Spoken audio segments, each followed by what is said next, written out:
Okay, good day. So for today, share ko lang sana sa inyo kung paano ko ipagkukumbine itong dalawang off-grid inverter. So ito ay isang experiment, and then based sa knowledge na gusto ko i-try, na pwede ko itong pang-combine. Kumbaga, each inverter ay may 3 kilowatt capacity. So gusto ko kasi magkaroon ng 6 kilowatt. So this is a 3 kilowatt 24 volts inverter.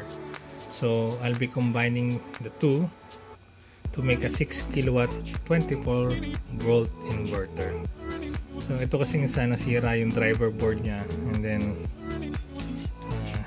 kasi sira yung mosfet din niya. Yan, sunog. So naisip kong ituloy na at pag-combine na lang yung dalawa while repairing the inverter na din.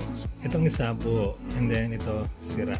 So kumbaga yung board dito yung magdadrive dito sa mga mosfets nitong isa.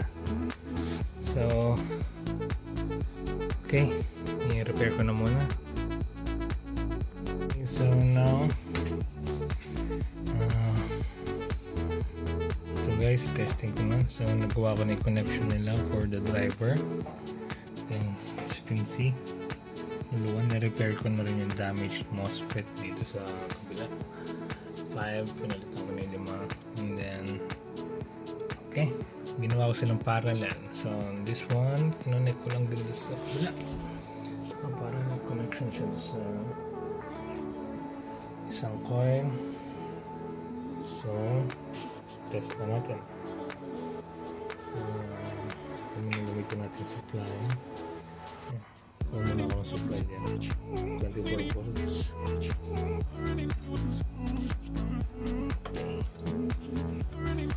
Okay, start natin. So this guys is dalawang 3 kilowatt na snadi inverter na kinombine ko. So naka-series sila. So as of now, it's a 6 kilowatt 24 volts inverter na siya ngayon. Okay, so run natin.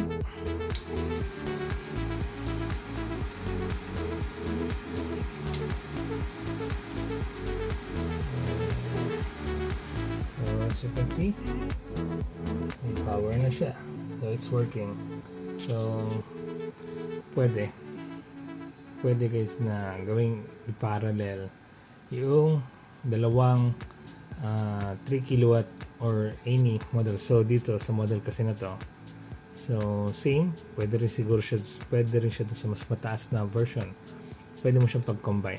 So through parallel connection sa driver, pwede siya, instead na masayang or bumili ako ng panibagong driver board kasi nasira. So as you can see, burn yung driver. Ayan, may tem, sunog. Ito. Ayan. Ayan, kung ito masunog yan. So, hindi ko na kasi bumili ng driver. Mahal din. So, ginawa ko. Pinagsama ko na lang sila.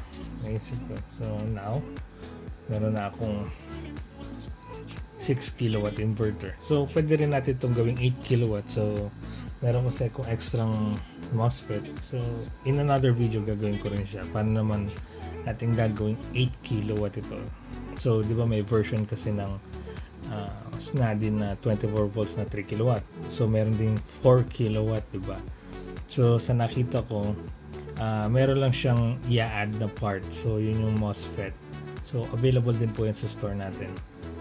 Kung gusto niyo po ng makabili ng MOSFET. So, readily available naman po. So, as you can see, may makikita po tayong slot dyan. So, if i-fill lang natin yan, same as na sa kabila. Yung blank spot na yan for the MOSFET, kompleto naman ito. MOSFET lang kulang. So, same. Ganun din gagawin sa baba. So, for total of, mag-a-add ako ng 1, 2, 3, 4, 5, 6, 7, 8. 8 MOSFET to make this an 8 kilowatt 24 volts inverter. So So, thank you po for watching and don't forget to hit like, comment, and subscribe. Maraming salamat po.